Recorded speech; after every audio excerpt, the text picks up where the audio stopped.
নমস্কাৰ কমৰচেদু। আজি ভিডিঅ'ত দেখুৱাব লৈছোঁ, আপোনালোকে চাব মোৰ ভিডিঅ'ৰ ফুল ভিডিঅ'। এয়া বেতগাজ হয়, বেতগাজখিনি এইফালে জুইত পুৰিম এতিয়া।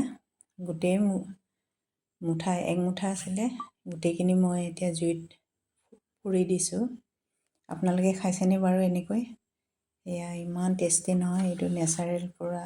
এনেকৈ মই গোটেইখিনি পুৰি, এয়া আমাৰ ভাইটি এজন ওলাই আছে, গোটেইখিনি ওলাই দিছে। এতিয়া আমি ধুনীয়াকৈ বাচিম, ওপৰৰ জ্বলা অংশখিনি ওলাই, মাজত তলত ভিতৰত মানে বগা অংশ এয়া দেখুৱাই আছোঁ, সেইখিনি আমি এতিয়া উলিয়াই ল'ম।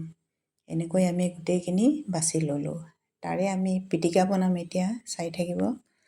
এয়া কাটি ধনিয়া লগাইছোঁ আৰু মাছ ভাজি থোৱা মাছখিনি ইয়াতে সেনাই দিম, আৰু কেঁচা জ্বলা, পিঁয়াজ, আদা, নহৰু গোটেইখিনি দি মেলি এয়া সোৱাদ অনুসাৰে নিমখ দিছোঁ, আৰু এইফালে মিঠাতেল অলপ দিছোঁ।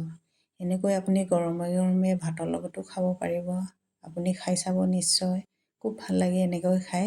এইটো পিয়ৰ মানে নেচাৰেল, একো মা মছলা দিব নালাগে। এনেকৈ আপুনি খাব লাগে, তেতিয়া বহুত টেষ্টি হয়। আৰু এনেকৈ আজি দেখুৱালোঁ বেতগাজৰ পিটিকা।